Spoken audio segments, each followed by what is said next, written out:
ناظرین، Hulagu Khan انسانی تاریخ کا سب سے ظالم اور جابر ترین حکمران گزرا ہے۔ منگول سلطنت کا یہ حکمران اتنا ظالم اور وحشی تھا کہ جس شہر کو بھی فتح کرتا اسے قبرستان بنا دیتا۔ عورتوں، بچوں اور بوڑھوں کو قتل کرنا اس کا پسندیدہ ترین مشغلہ تھا۔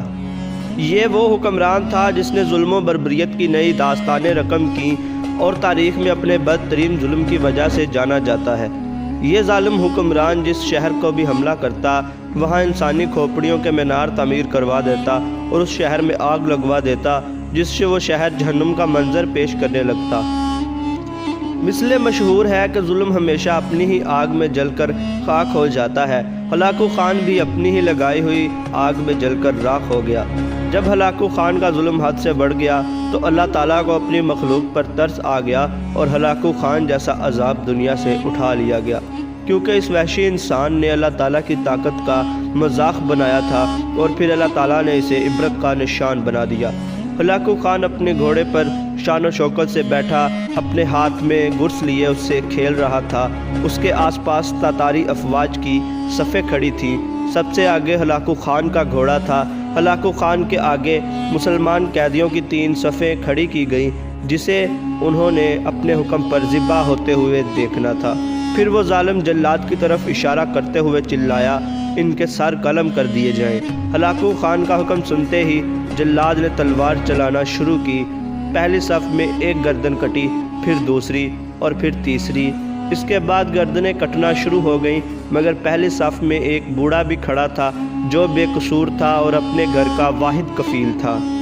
موت کے خوف کی وجہ سے وہ بوڑھا پہلی صف چھوڑ کر دوسری صف میں جا کر کھڑا ہو گیا۔ پہلی صف کا مکمل صفایا ہو چکا تھا۔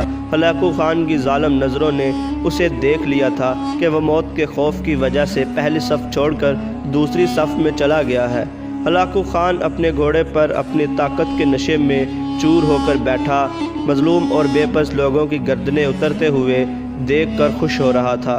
جلاد نے دوسری صف پر تلوار چلانا شروع کی اور آن کی آن میں زمین پر انسانی گردنوں کا ڈھیر لگ گیا۔ جلاد تلوار چلائے جا رہا تھا اور خون کے فوارے اچھل اچھل کر زمین پر گر رہے تھے۔ اس بوڑھے بابا نے جب دیکھا کہ دوسری صف کے لوگوں کا بھی صفایا ہو چکا ہے اور اس کی باری قریب آنے والی ہے تو وہ بھاگ کر تیسری صف میں کھڑا ہو گیا۔ ہلاکو خان کی نظریں اس بوڑھے پر جمی ہوئی تھی اور وہ طنزیہ سی مسکراہٹ کے ساتھ اس بوڑھے کو موت کے خوف سے ادھر ادھر بھاگتا ہوا دیکھ رہا تھا اور دل ہی دل میں خوش ہو رہا تھا کہ اس بے وقوف بوڑھے کو بھلا اب مجھ سے کون بچائے گا۔ تیسری صف کے لوگوں کی گردنیں کٹ کٹ کر نیچے گرنے لگیں۔ تیسری صف پر جلاد کی تلواریں بجلی کی تیزی سے چل رہی تھیں اور ہلاکو خان کے چہرے پر شیطانی مسکراہٹ پھیل رہی تھی۔ اتنے میں ایک جلاد بجلی کی تیزی سے بوڑھے کی طرف بڑھا اور تلوار سے اس کا سر قلم کرنے ہی والا تھا کہ ہلاکو خان کی آواز گونجی، ٹھہرو، اور جلاد کے چلتے ہوئے ہاتھ رک گئے۔ ہلاکو خان کے کہا لگایا اور کہا، بابا بتا، پہلی صف سے بھاگ کر تو دوسری صف میں آیا اور دوسری صف ختم ہو گئی تو تیسری صف میں بھاگ کر کھڑا ہو گیا۔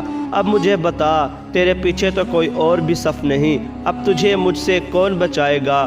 اس کمزور اور بے بس بزرگ نے پر اعتماد ہو کر جواب دیا، میں نے پہلی صف کو اس لیے چھوڑا تھا کہ شاید دوسری صف میں جا کر بچ جاؤں، لیکن موت یہاں بھی آ پہنچی۔ پھر میں نے دوسری صف کو بھی چھوڑ دیا اور سوچا شاید تیسری صف میں جا کر بچ جاؤں۔ ہلاکو خان نے گرز کو ہاتھ سے اچھالتے ہوئے کہا، بابا یہ کیسی بہکی بہکی باتیں کر رہے ہو؟ بھلا تمہیں میری تلوار سے بھی کوئی بچا سکتا ہے؟ اس پر اس بوڑھے نے جواب دیا، جو پوری کائنات کا خالق و مالک ہے، وہ چاہے تو کچھ بھی ہو سکتا ہے۔ وہ اگر چاہے تو مجھے تجھ سے بچا بھی سکتا ہے، وہ اگر چاہے تو تجھے مٹی میں ملا بھی سکتا ہے، مگر کیسے؟ ہلاکو خان نے تکبر بھرے لہجے میں آ کر بوڑھے سے سوال کیا اور اس کے ہاتھ سے گرز گر پڑا۔ ہلاکو خان چلاک جنگجو تھا، وہ گرز کو نیچے گرنے سے پہلے ہی پکڑ لینا چاہتا تھا، مگر جیسے ہی وہ نیچے جھکا اس کا ایک پاؤں گھوڑے کی رکاب سے نکلا اور زمین پر گر پڑا، جبکہ دوسرا پاؤں گھوڑے کی ایک رکاب میں ہی پھنسا رہ گیا۔